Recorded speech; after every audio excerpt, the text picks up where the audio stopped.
श्री परमात्मने नमः। श्री वाल्मीकि रामायण उत्तरकांड 71वां सर्ग। शत्रुघ्न का अयोध्या को प्रस्थान। मार्ग में वाल्मीकि के आश्रम में रामचरित का गान सुनकर आश्चर्यचकित होना। तदंतर 12वें वर्ष में थोड़े से सेवकों और सैनिकों को साथ ले शत्रुघ्न ने श्री राम पालित अयोध्या को जाने का विचार किया। अतः अपने मुख्य मंत्रियों तथा सेनापतियों को लौटाकर पुरी की रक्षा के लिए वहीं छोड़कर वे अच्छे घोड़ों वाले 100 रथ साथ ले अयोध्या की ओर प्रस्थित हुए।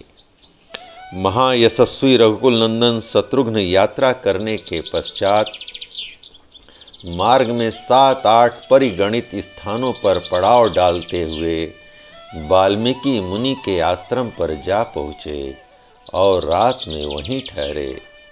उन पुरुष प्रवर रघुवीर ने वाल्मीकि जी के चरणों में प्रणाम करके उनके हाथ से पाद्य और अर्घ्य आदि आतिथ्य सत्कार की सामग्री ग्रहण की। वहाँ महर्षि वाल्मीकि ने महात्मा शत्रुघ्न को सुनाने के लिए भांति भांति सहस्त्रों समधुर कथाओं का कहना आरंभ किया। फिर वे लवण वध के विषय में बोले। लवणासुर को मारकर तुमने अत्यंत दुष्कर कर्म किया है। सौम्य महाबाहो, लवणासुर के साथ युद्ध करके बहुत से महाबली भूपाल सेना और सवारियों सहित मारे गए हैं। पुरुष श्रेष्ठ वही पापी लवणासुर तुम्हारे द्वारा अनायास ही मार डाला गया। उसके कारण जगत में जो भय छा गया था वह तुम्हारे तेज से शांत हो गया। रावण का घोर वध महान प्रयत्न से किया गया था, परंतु यह महान कर्म तुमने बिना यत्न के ही सिद्ध कर दिया। लवणासुर के मारे जाने से देवताओं को बड़ी प्रसन्नता हुई है। तुमने समस्त प्राणियों और सारे जगत का प्रिय कार्य किया है। नरश्रेष्ठ, मैं इंद्र की सभा में बैठा था जब वह विमानाकार सभा युद्ध देखने के लिए आई। तब वहीं बैठे बैठे मैंने भी तुम्हारे और लवण के युद्ध को भली भांति देखा था। शत्रुघ्न, मेरे हृदय में तुम्हारे लिए बड़ा प्रेम है, अतः मैं तुम्हारा मस्तक सूंघूंगा, यही स्नेह की पराकाष्ठा है।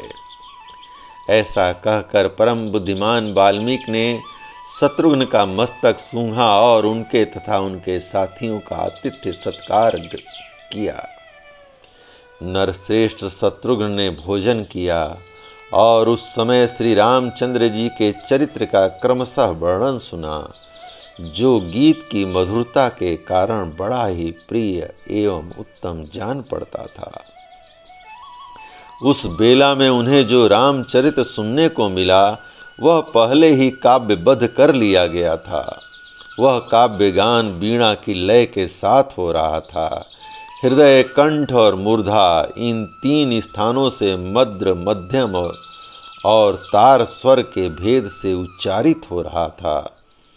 संस्कृत भाषा में निर्मित होकर व्याकरण, छंद, काव्य और संगीत शास्त्र के लक्षणों से संपन्न था और गानोचित ताल के साथ गाया गया था। उस काव्य के सभी अक्षर एवं वाक्य सच्ची घटना का प्रतिपादन करते थे और पहले जो वृतांत घटित हो चुके थे उनका यथार्थ परिचय दे रहे थे। वह अद्भुत काव्य गान सुनकर पुरुष सिंह शत्रुघ्न मूर्छित से हो गए। उनके नेत्रों से आंसुओं की धारा बहने लगी। वे 2 घड़ी तक अचेत से होकर बारंबार लंबी सांस खींचते रहे। उस गान में उन्होंने बीती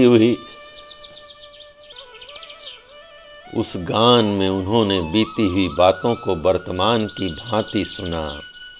राजा शत्रुघ्न के जो साथी थे वे भी उस गीत संपत्ति को सुनकर दीन और नतमस्तक हो बोले, यह तो बड़े आश्चर्य की बात है।